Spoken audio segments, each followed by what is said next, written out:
So welcome to Prospects for Transatlantic Cooperation in the Post-COVID Era. My name is Erin McKelvey, Executive Director of the European American Chamber of Commerce, Texas. The European American Chamber of Commerce provides its members with access to transatlantic business opportunities, as well as timely and relevant information, resources, and support on matters affecting business activities between Europe and the US. We are delighted to welcome you today. This program is being recorded and will be shared in a follow-up email.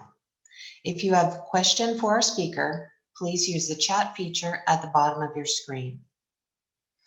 I am honored to introduce your speaker, Eric Bratberg, and your moderator, Joanna Ridgway. Eric Bratberg is Director of the Europe Program and a Fellow at the Carnegie Endowment for International Peace in Washington. He is an expert on European politics, security, and transatlantic relations. His current research at Carnegie focuses on U.S. foreign policy toward the EU and NATO, transatlantic cooperation in an age of great power competition, European approaches towards AI and disinformation, and Europe's relations with China and Asia. Eric is a frequent expert commentator to major news outlets. He frequently lectures at universities and think tanks and has testified before the European Parliament's Committee on Foreign Affairs and the U.S.-China Economic and Security Review Commission. He is a member of the steering committee of the Transatlantic Democracy Working Group. Eric holds a Master of Science in Foreign Service from Georgetown University and master's and bachelor's degrees in political science from Uppsala University. Joanna Ridgway is Managing Director and Head of Southwest Mid-Corporate Banking at Santander Bank, where she leads a team of senior relationship managers. The team provides strategic domestic and international lending, capital markets, and banking solutions to global corporations. Professional experience includes international banking and consulting at Fifth Third Bank, JP Morgan, Bank of America, and Hudson Advisors.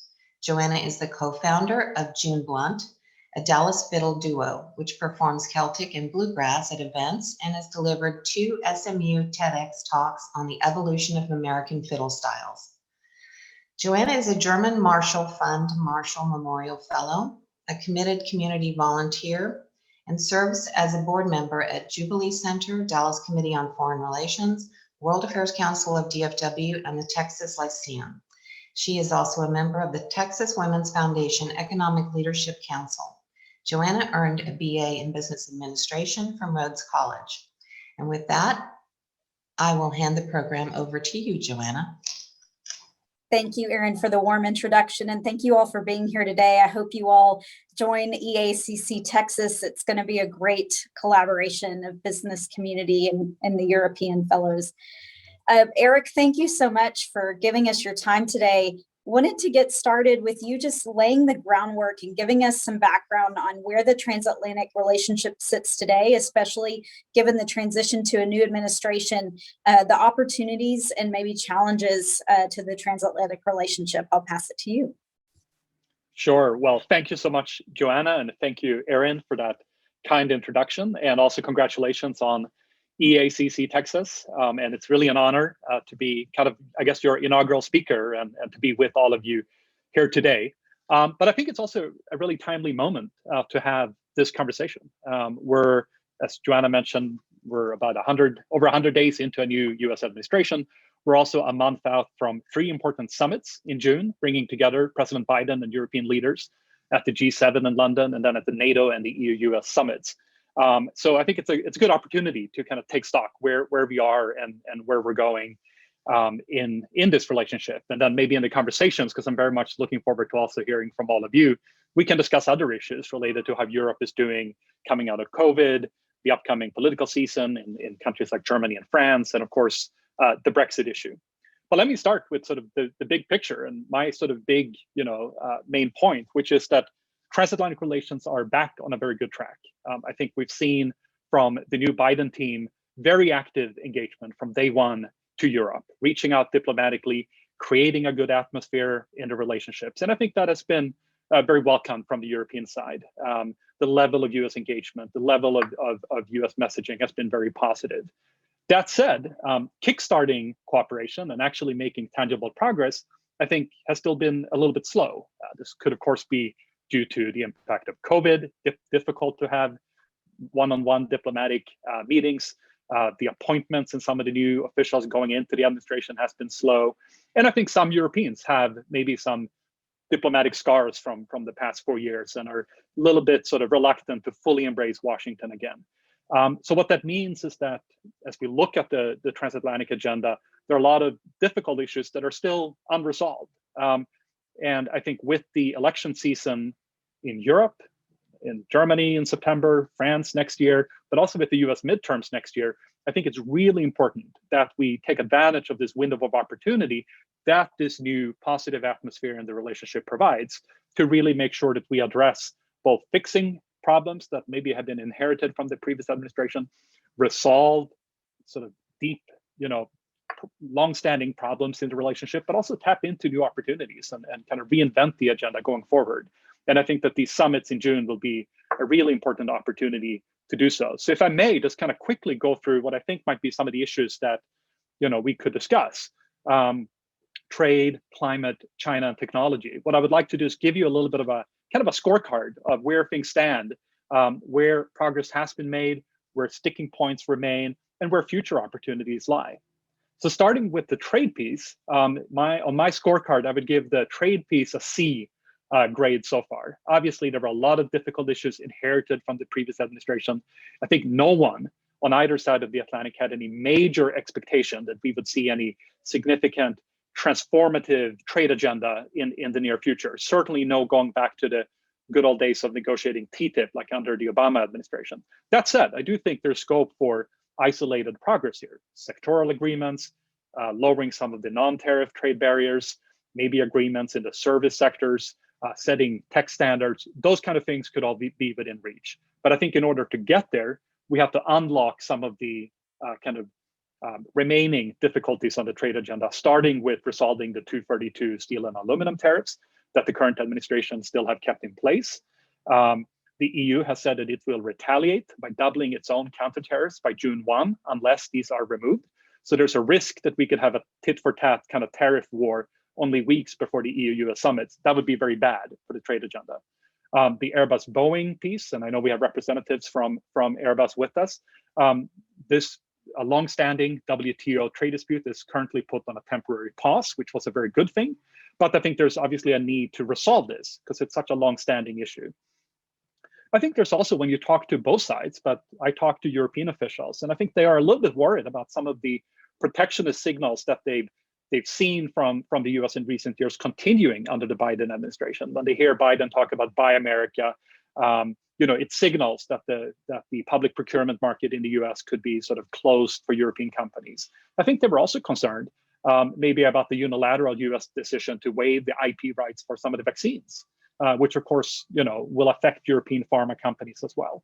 And then there's the kind of long overhanging issue of the extraterritorial sanctions and the debate in Washington about what to do with the Nord Stream 2 pipelines and how Europeans feel, exposed to US sanctions policy. So all of these are, I think, challenges.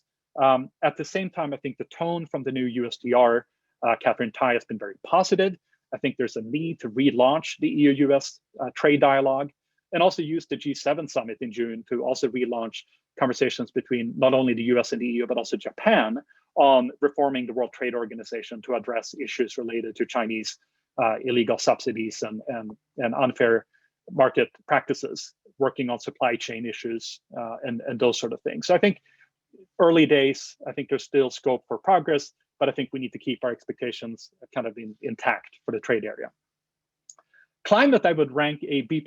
I think, obviously, President Biden declaring that the US is back, re-entering the Paris Agreement, marks a sharp contrast to the previous Trump administration. I think there's still some skepticism in European capitals about the US ability to actually deliver domestically on some of these very ambitious new targets. And there are also differences between the US and the EU approaches, with the EU maybe favoring more of a regulatory first approach and the US sort of favoring more of an innovation first approach. But there should be a lot of opportunities here on green tech, of sustainable finance, climate resilience, green transition, and continuing some of the good subnational cooperation that we saw in recent years between US states and governors and European counterparts on the climate issue. I think the Europeans are hoping to be able to work with the Biden administration on what's called the carbon border adjustment mechanism, essentially a tariff on carbon products. I think the US response has basically been to say, we're open to that, but we don't want to discuss it yet. We want to wait for the Glasgow Climate Summit in November and then discuss a CBAM solution that is WTO compatible. The Europeans were also very keen to discuss with the US this new standards for ESG and sustainable financing. And I think the response from the US again has been, we're interested in this, but our approach is a little bit different. We're not willing to sign up to the new EU taxonomy for sustainable climate just yet. So a lot of opportunities, but I think we're still in the early days of actually being able to structure bilateral transatlantic climate and broader energy cooperation in an effective way. So still work to be done there. Moving on to China, I would rank the China issue a C.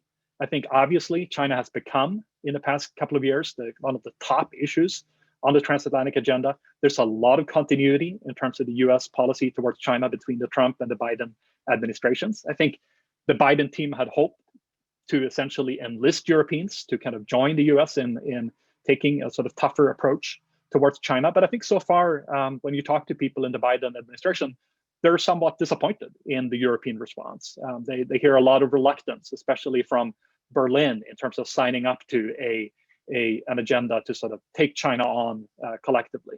And I think underpinning that is a reluctance from a lot of European capitals to kind of pick a side in the sort of US-China increased competition. When you talk to European leaders and both political and business leaders, the notion of decoupling is not particularly attractive to many of them. I think the Biden administration, by and large, has done a good job in trying to clarify that this is not a binary choice and try to avoid the appearance of being seen as kind of pushing Europeans. But nevertheless, there's a lot more to do to shape a joint transatlantic approach towards China. One important element that took place last month was the introduction of joint human rights sanctions over Chinese human rights violations in Xinjiang. But there's, I think, a need to, number one, resolve the bilateral trade difficulties that I talked about. I think the Europeans are signaling also growing skepticism themselves about dealing with China. The agreement on investments that the EU reached with China at the end of last year, despite being urged by some of the incoming members of the Biden administration not to do so, is increasingly looking dead in the waters as more and more European politicians are turning against it. And the Chinese sanctions against Europe has not helped in that regard. So I think there's a lot of scope for a stronger US-EU dialogue and cooperation on China. And the challenge will be, and the task will be, to identify areas where you can work with China as a partner, maybe on climate, maybe on the global pandemic, work with China as an economic competitor, but also work together on issues where China constitutes a joint rival to frankly, the transatlantic partners. And that involves doing much more to jointly tackle unfair Chinese predatory business practices, building up economic resilience, being able to better resist together Chinese economic coercion, as we've seen against both European and American companies in recent weeks, tackling Chinese influence in multilateral settings, working together on restricting FDI and technology flows, and working also on presenting alternatives to China's Belt and Road Initiative in other parts of the world. So there's a rich agenda here that I think we're only beginning to make progress on, and there's much more to do. And then finally is the tech piece, which I think is one of the most potentially important and interesting aspects of the transatlantic agenda. I would rank the current state of the cooperation maybe a C+. I think this area has a lot of opportunities, but we've kind of punched below our weight in recent years, and there's definitely scope to do much more. I think on the one hand, the US and the EU are increasingly, seemingly becoming aligned in terms of the outlook on the digital technology space, with increased voices, especially within the Democratic Party, calling for reining in big tech, calling for addressing issues related to how to regulate social media platforms to address issues like hate speech and disinformation. But there are still key differences here between each other's approaches. And the EU is certainly trying to learn from its GDPR experience and moving forward with what it likes to call digital sovereignty, which translates into wanting to regulate social media platforms, to have a very ambitious agenda for antitrust and competition policy, targeting especially big American tech companies. And also, as we saw recently, just a couple of weeks ago, for the first time ever, legislating artificial intelligence. So the EU is moving ahead. Question is where the US is, what the Biden administration's domestic kind of digital tech agenda is, and how to work together transatlantically on some of those things. What I think we need to make progress is to have a good framework for being able to discuss these issues. The EU has proposed a Trade and Technology Council, which the Biden team has not yet kind of responded to. I think this is probably likely to materialize, and I think that could be a good platform for having some of these conversations. But I would argue it's important to also bring in industry into these conversations so that we can work together on addressing remaining issues like the privacy shield for transatlantic data transfers, which is so important for companies on both sides. Fixing issues related to digital taxation, which European countries have been willing to consider moving forward with, but Biden's new global corporate minimum tax idea could help resolve this issue. And there seems to be a lot of interest from countries in Europe, such as France, to work with him on this. And then to build a common transatlantic tech alliance with a common rule book addressing issues related to standard setting for emerging technologies and joint R&D innovation. So with all that, I guess my takeaway would be that we're at a good place in terms of the atmosphere, in terms of the diplomatic relations between Europe and the US, but we need to raise the level of ambition. And there's a real, I think, risk of kind of missing out on what is a unique window of opportunity. And I think there's also on both sides the risk for a slippery slope towards more protectionism and inwardness. And here I think the summits in June will be a key kind of test, a starting point if we can relaunch this transatlantic agenda. And I think industry should watch this very closely and make sure that you also play a very important role in framing what the conversation should be, helping shape a more ambitious agenda, and making sure that the business communities on both sides are front and center when it comes to the key issues of the economic recovery after COVID, addressing some of the challenges related to the need to invest in infrastructure, digitization, climate transition, and better competing against China. So really, I think a huge opportunity for businesses to play a very productive and constructive role as we're looking at all of these issues unfold in the coming weeks and months. So I'll just end it there in terms of setting out the broad scope where I think we are, and very much look forward to questions and comments and having a conversation with all of you. Thank you, Eric. And I would like to remind the audience, please do enter questions in the chat. We'd love to have your comments as we continue the conversation.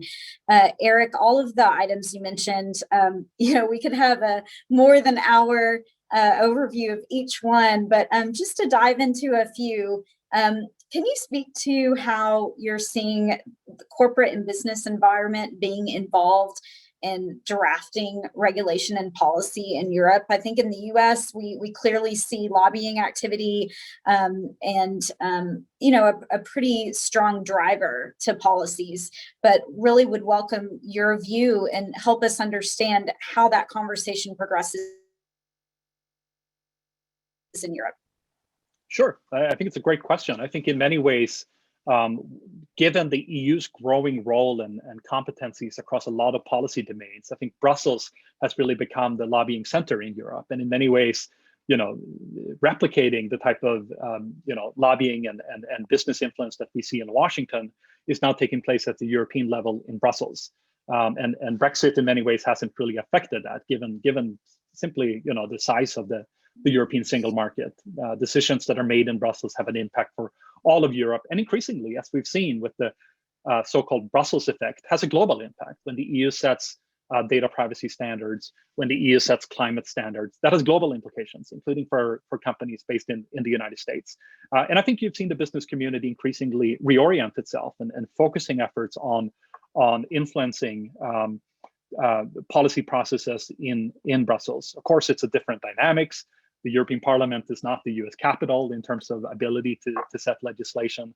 You have 27 member states. It's arguably much more complicated. But two areas where I think you've seen the business industry play a very active role is both on the digital regulations that I mentioned. Certainly right now, the European Commission has come out with this whole slew of legislative packages, proposals that will then go through this very complicated EU decision-making process and eventually end up probably as some kind of policy.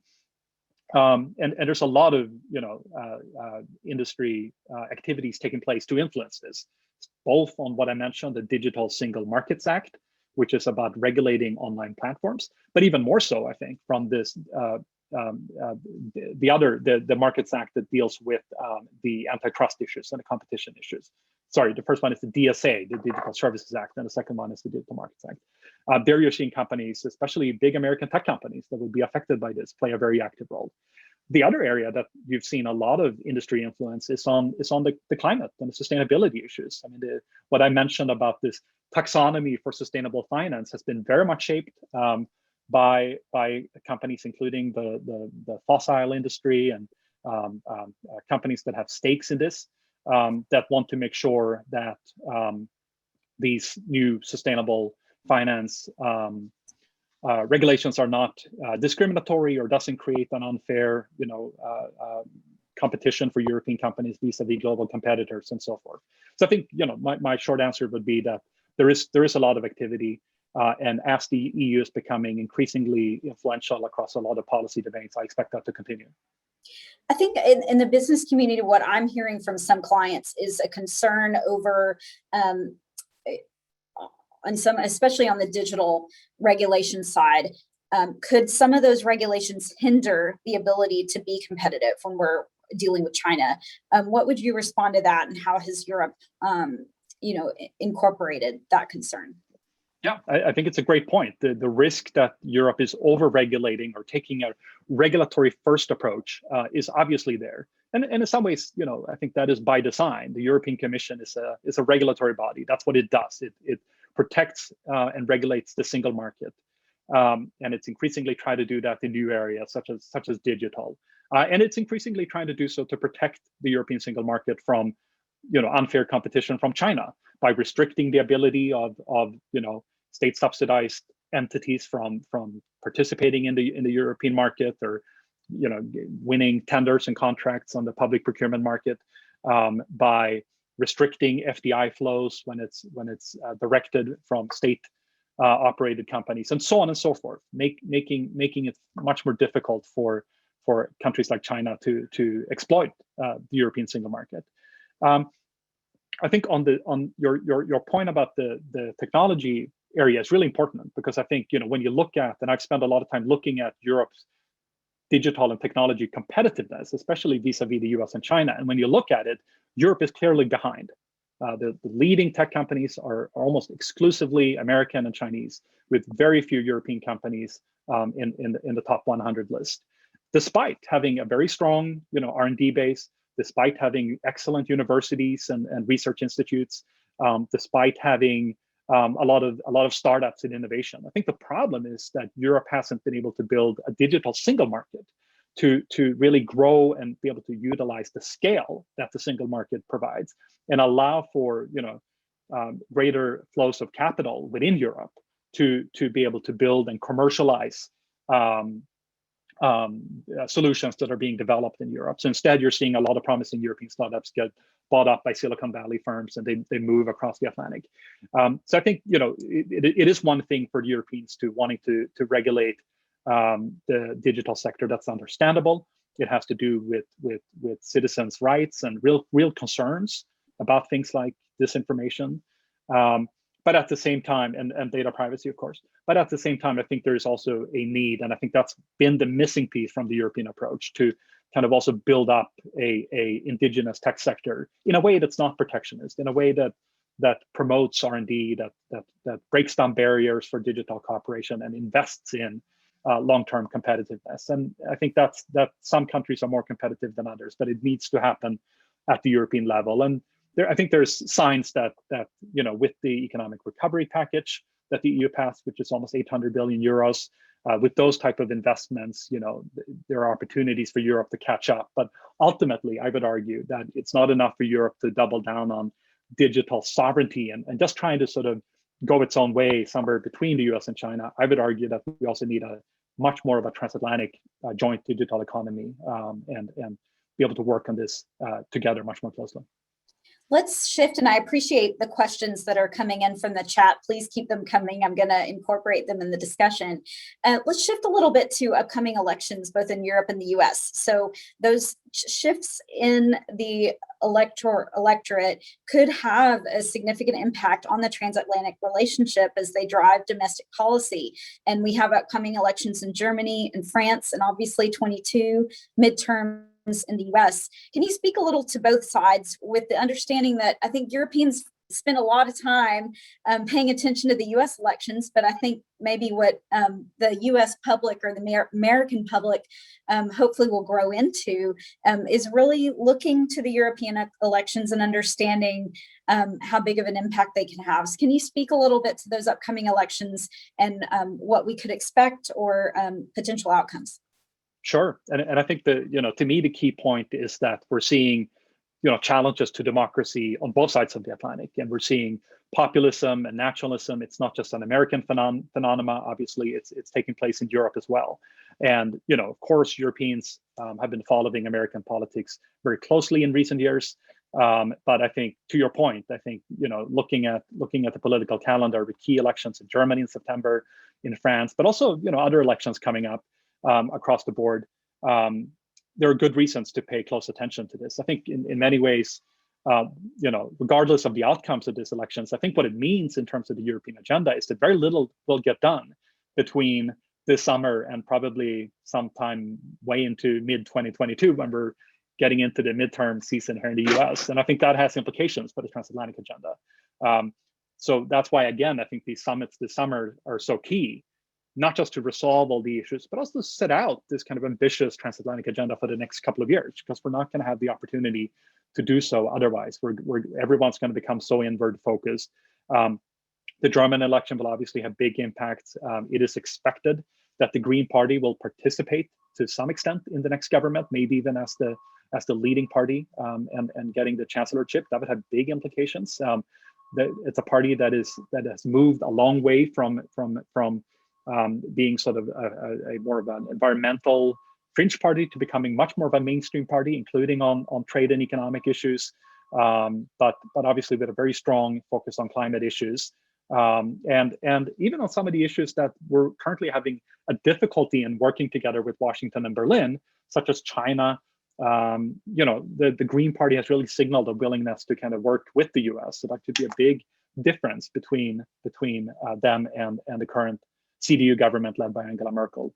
France, of course, Emmanuel Macron is expected to make it to the second round, but likely to face, a populist challenger who's looking stronger than perhaps ever before. So it's going to be a very close election. And I think you're seeing from the rhetoric in France a sort of,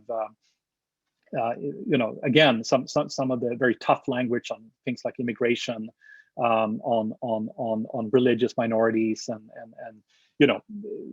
it is an election season and it's messy, and we'll have to see what comes out of that and deal with it. But I think for US businesses, I think it means that the European agenda will be somewhat rocky maybe over the next 18 months or so, and that's just something we'll have to work around. The problem is, of course, Brexit means that working with the UK to shape the European agenda is much more difficult. With Brexit, the UK doesn't have that traditional role. So I think, to me, what it means, if I'm the Biden administration, or if I'm an American company trying to influence and shape European decision making, you need to look beyond just France and Germany, which are, of course, the two key drivers of most European policies. Looking at other players, depending on the particular issues, on digital technology issues, that might be the Irish, or it might be Estonia, or some of the Nordic countries.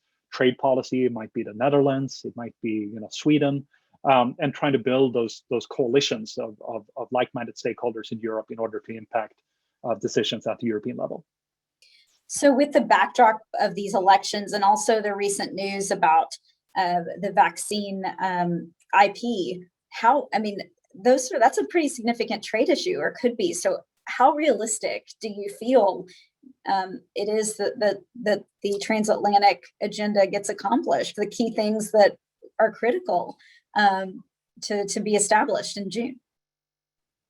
Yeah, I mean, I think the IP waiver, again, to a lot of Europeans signals a continuation of American, essentially, protectionism on the one hand, at least in terms of the US approach to not distributing the vaccines, sharing them with Europe and not sharing them with the rest of the world. So that signals protectionism. At the same time, the willingness to waive with the IP rights unilaterally signals sort of maybe a lack of cooperation, and I think frankly took a lot of Europeans by surprise. And I think there's a little bit of a sense of competition here also between the US and the EU. I think the Europeans are kind of are saying, look, guys, we're the good guys here. We've been producing and exporting vaccines for several months, whereas you're not, and now you're coming out claiming that you're helping with something that is important. Let's not belittle it, but it's not going to have any immediate impact on facilitating distribution of vaccines to countries like India that are hit the hardest.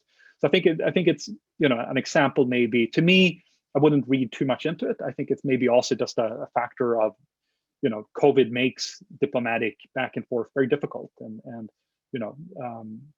that's why I think Biden's trip to Europe in June will be his first in-person meeting with most European leaders since becoming president, and that's why that's so significant. So you can actually sit down and kind of flesh out put some of the meat on the bones and resolve some of the differences. So I think that's really the key, is to sort of try to make progress on resolving some of these irritants on the agenda that we just need to fix. Trying to launch some modest new initiatives, but then also trying to frame what the future agenda should be for the next 3.5 years, including on the areas that we talked about, on trade, on technology, on China and supply chains, and that's a tall order, but I think it needs to come into place, because otherwise, again, we run the risk of running into the political calendars and things will get far more difficult. We've learned over the past year that we can be somewhat efficient virtually. However, nothing replaces an in-person meeting.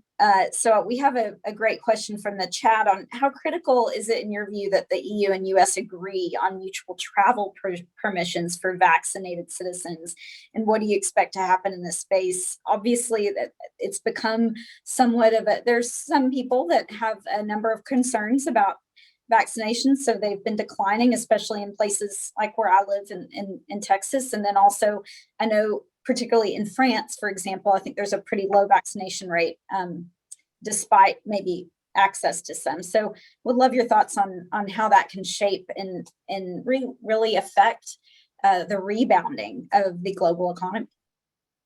Yeah, I think there was some challenges last year during COVID that within Europe, countries shut down their borders unilaterally without coordinating that.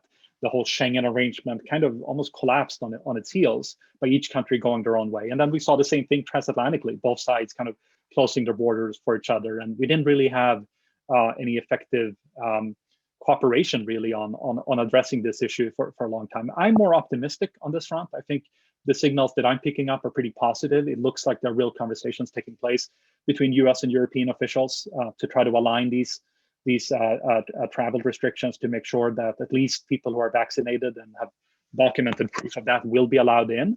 And I think that's good. It's good for businesses, but I think it's also good for the economy with tourism hopefully picking up. So the latest readouts that I have on that are, I think we're moving towards a good place where, hopefully in the summer, this will be easier. And I think also, I think this is aided by the fact that European vaccinations are really picking up. I think the level of people getting vaccinated in Europe is basically the same that it's been here.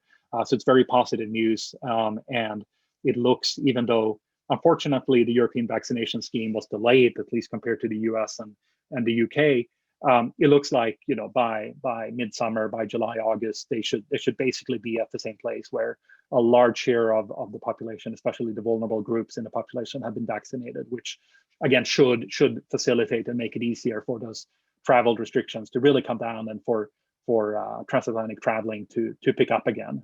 So I'm on that front. I'm pretty optimistic. That's great. We have a number of business leaders here today, and I think it would be remiss if we didn't talk about supply chain issues.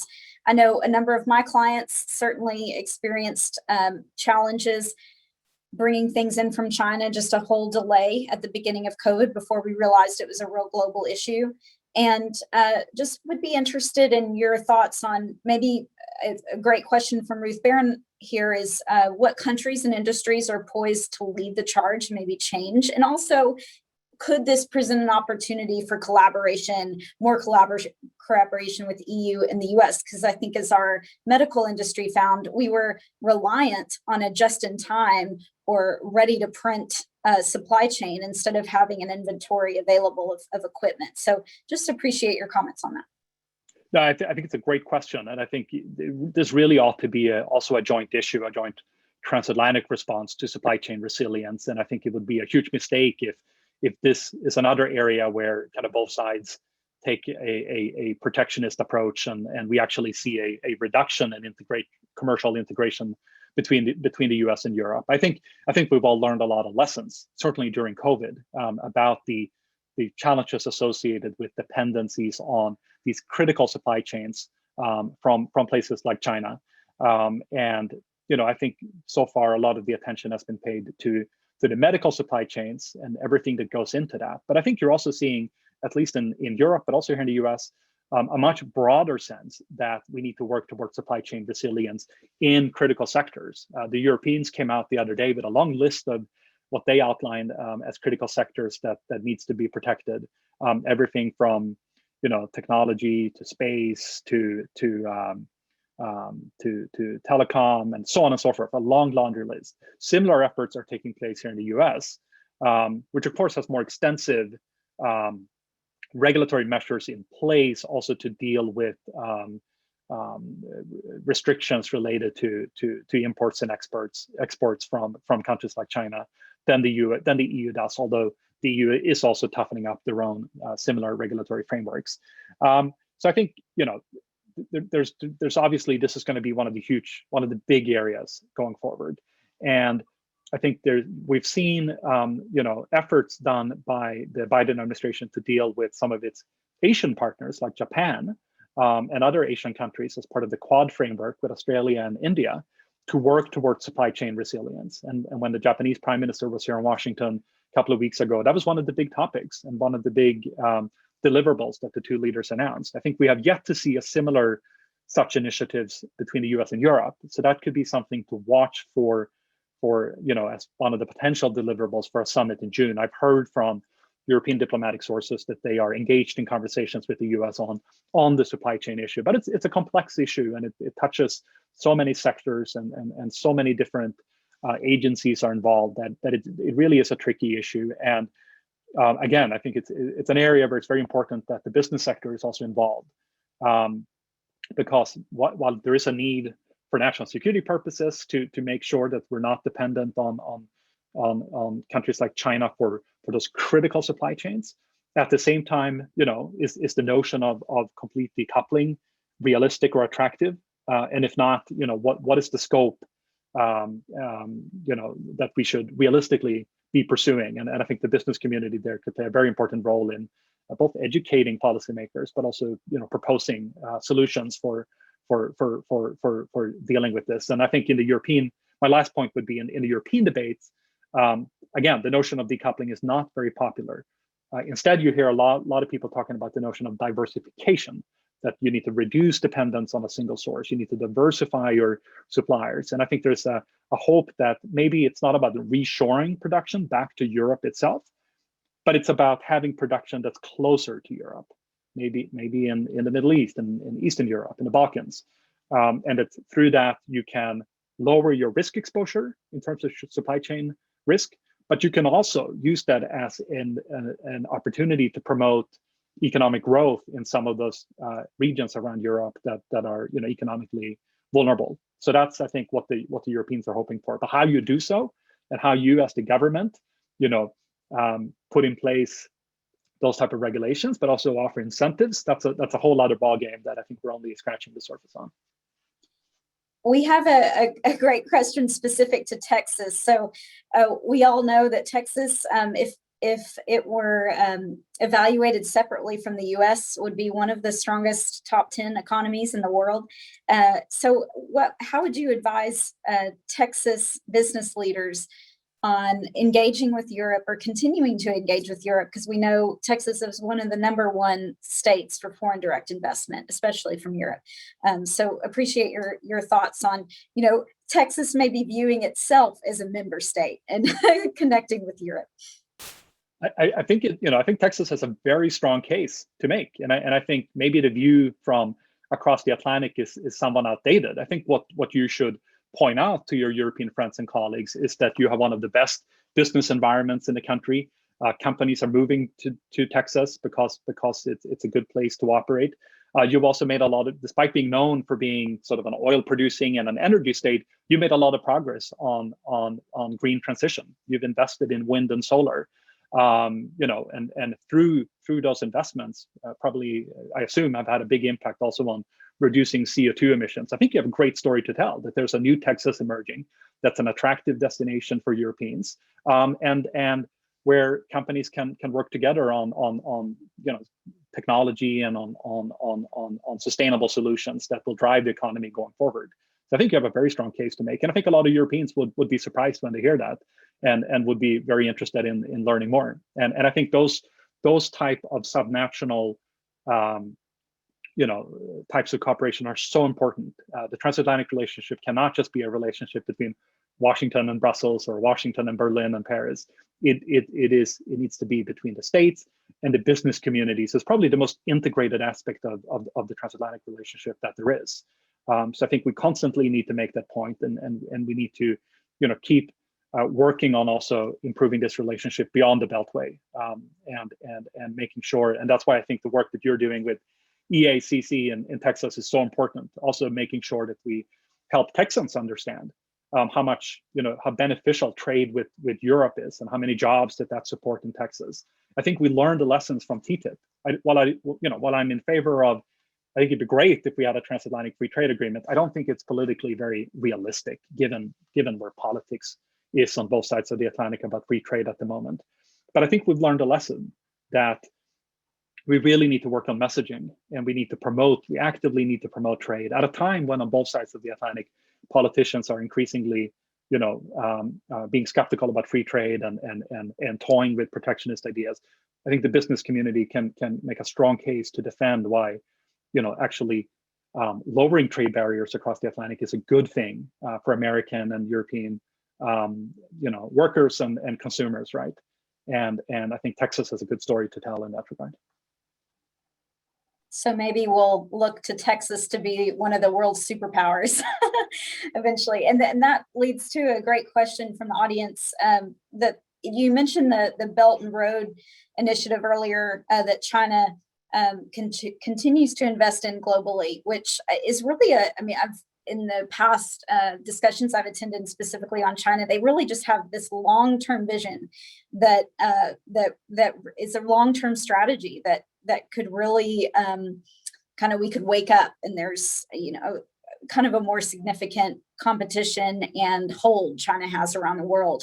So the question is that the world is moving toward kind of two superpowers, maybe the US and China, although I think maybe there could be some concern around that, given does US have that leadership platform continuing? But can Europe really become the third one, and what would it mean for the transatlantic relationship? Yeah, I think what we should avoid is the notion that, I think you're right, that US and China are increasingly going to have a very competitive relationship.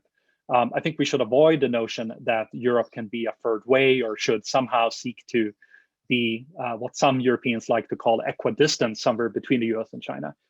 I think, and by and large, I think that notion is increasingly not becoming very realistic, even in some European debates. I think the Biden administration has done a good job, again, of explaining that it really is not about ganging up on China, but it is about working together with like-minded democratic allies and partners, and to Secretary Blinken's point, shape the international system from a common position of strength. which sort of puts the burden on China to, if a big part of the global economy, North America, Europe, and Japan would basically agree on the multilateral trade framework and on technology standards, China can either buy into that and play, or they can be outside, a big part of, 2/3 of the global economy. So I think it really is about initially shoring up the West, starting with the US and Europe, but also building it out, including Japan and including other democratic allies and important democracies, to make sure that we have the right frameworks in place, and then together go to China and say, take it or leave it. I think that's a far better approach, and I think, unfortunately, the approach that, in my view, some in Europe have been, preferring to pursue recently, such as negotiating this comprehensive agreement on investment with China, which provides very limited market access for European companies in China, but runs the risk of actually dividing the transatlantic partners. I think is the wrong approach to take. And I think you mentioned the Belt and Road Initiative. What is the Belt and Road Initiative? It's essentially a way for China to leverage its overproduction in a lot of different areas to exert itself across Eurasia and beyond, building infrastructure, engaging in large-scale projects. But I think more importantly, besides just building roads and highways and ports, building digital connectivity. And that's an area where I think really the West needs to be competitive. We've had the debate so far mostly about Huawei and 5G and protecting our own telecommunications and so forth. I think that's important. But increasingly, we also need to, I think, project to other countries, especially developing countries that may not have the option to pick and choose. They may need to go for who the cheapest provider is, to really offer credible alternatives to make sure that we build out that digital connectivity in those countries, to make sure that it's not a vehicle for China to exert its digital surveillance system to those countries. And that, I think, requires that we put in some resources. I'm optimistic. I think this is actually an area that has enormous potential for Europe and the US and Japan and the UK and others to work together on promoting connectivity, where, unlike the Chinese Belt and Road Initiative, it's not the state that dictates and mandates. It's our private sector, where the government can step in and provide guarantees, especially when operating in risky environments such as in Africa or Asia or the Middle East. And we can leverage capital from the West to fund projects, infrastructure and connectivity projects in other parts of the world. I think some important groundwork was laid in the past few years by the previous administration here with the Build Act and the setting up of the new DFC and similar activities taking place in Europe. I think there's tremendous potential here to use our capital, deploy the capital, but do so in a way that allows us to be competitive while also being assertive and offering an alternative to the China model. I don't think people always realize that Poland is becoming a real center of influence from a cloud and data perspective. I have a number of clients investing there.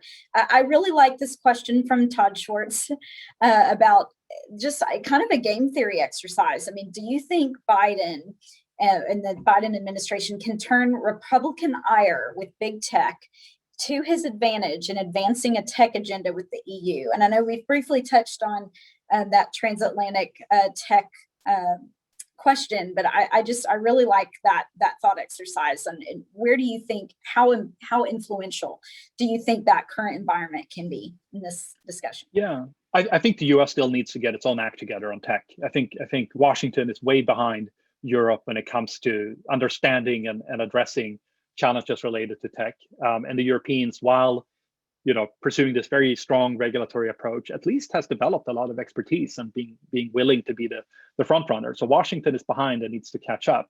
But I think the lack of bipartisanship is an impediment in this regard. And even though you hear voices from both sides of the political aisle here in Washington talking about repealing 232, they're coming at it from very different points of views. Some of the Democrats will say, well, this is really about making sure that we can protect against disinformation, hate speech. Some of the Republicans will say, well, this is really about limiting the ability to restrict the First Amendment. So I think we're coming at it from very different points of views. And I think there's a need to build more of a new consensus here in Washington first and across the country about what it is that we need to do as a society. And that needs to be, I think, the starting point. Even, I think that's even a precondition for the US being able to then work with the EU and become a global leader in setting standards that will guide the 21st century. And I think it's important that the US is competitive here and doesn't leave that to the Europeans solely, or otherwise, the European model will likely be the model that will affect us here, like it was on GDPR. The same thing will happen on AI and on other areas. And I think it behooves the US, if there are areas where we are critical of the European approach, to offer a real alternative and engage with the EU.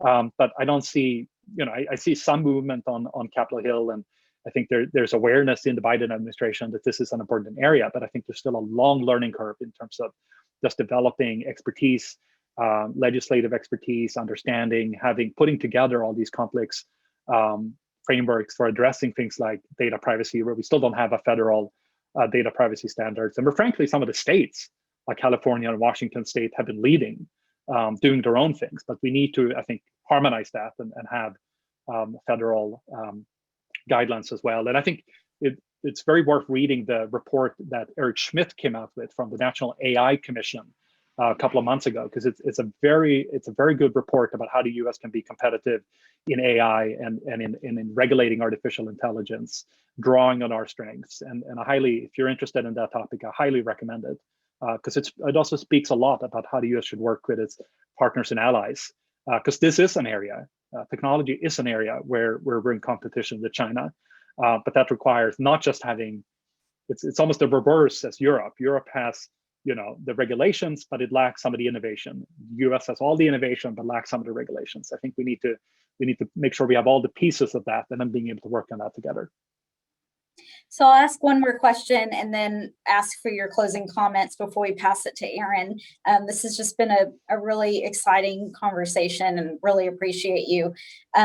Well, actually, we have a couple from the chat that I think I want to make sure we pose. So one would be Putin in Russia, and how do you think he's going to respond to US and Europe combining forces on economic issues? And I know that could be a 2-hour discussion, but one question, and the final one from the audience is, and I think this is a really important question, is what about India, and who do they team up with, and I know they're dealing with their own significant COVID outbreaks, so their tail on economic recovery is likely to be long. So hopefully the world can come together and collaborate, find ways to support them. But just would be interested in your comments on those topics in just a few minutes. Sure. Well, great questions. Quickly on Russia, I think, obviously, I think when you talk to European and American policymakers today, I don't think anyone has any illusions about Russia anymore. I think the Biden administration from day one has made clear that it is not interested in trying to pursue some type of new reset with Moscow. It harbors no illusions about who Vladimir Putin is. But at the same time, I think it's trying to manage this very difficult relationship to at least make sure that it doesn't escalate into something that becomes too dangerous. And I think they did a good job on Ukraine recently, pushing back against Russian assertiveness. We saw the US and the EU join together on sanctions against Russia, which is also really significant, because that's been an area where cooperation has been lacking in recent years. So I think on Russia policy, it's pretty clear how the Biden administration wants to go about it. And of course, there will be likely to be a meeting between Biden and Putin in June after all these other summits with the Europeans. So that's going to be interesting. But I think most European diplomats are far more relaxed about this summit and US-Russia relations than maybe they were in recent years, because I think there's a sense, at least, that the US is pursuing a more consistent policy. There's less second guessing what the actual US policy is, and that we are more linked up US-Europe when it comes to pushing back things like sanctions and strengthening NATO. So I think that it's going to remain a very difficult issue. I think we also need to address, as we've seen recently with the cyber attacks, we need to have a joint approach towards cybersecurity, and we're only beginning to put that into place between US and Europeans. But that's going to be a key area as well.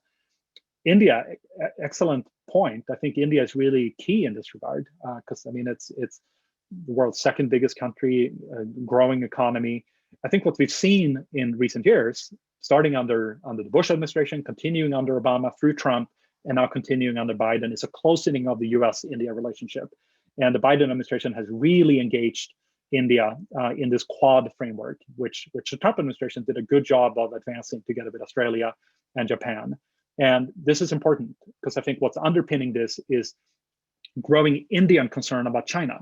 So while there's still difficulties dealing with India, and India is traditionally very protectionist and economically nationalist, they are maybe slipping towards more authoritarianism at home as well.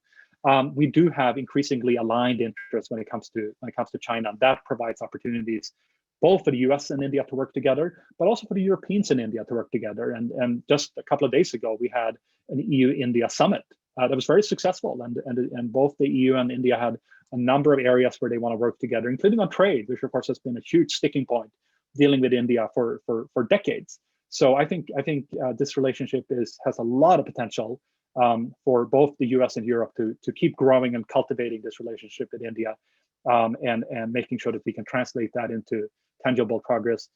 Maybe not on the trade front, because I think that's going to remain difficult, but on issues like, technology, digital issues, climate issues. There's so much we can do together with the Indians, and I think as the relationship with China become even more and more complicated, I think the relationship with India will become more and more important. Well, thank you, Eric, so much. We've come to the end of our time together, and this has been so illuminating. And just thank you to the audience for your great questions, very insightful. Thank you again, Eric, for your time. I will pass it to Erin to close this out. Thank you, Eric and Joanna. That was an exceptional program. We couldn't have asked for a more knowledgeable team to bring the EACC Texas to our members and guests. I think we'd all be delighted to have an update next year with you both.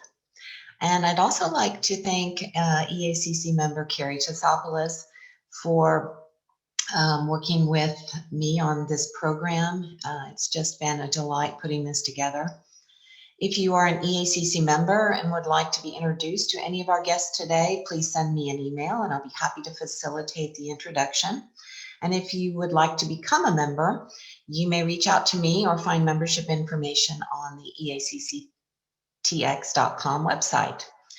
And with that, I think we will conclude the program. And thank you all again for your questions, for your input, and for just making this a really special program.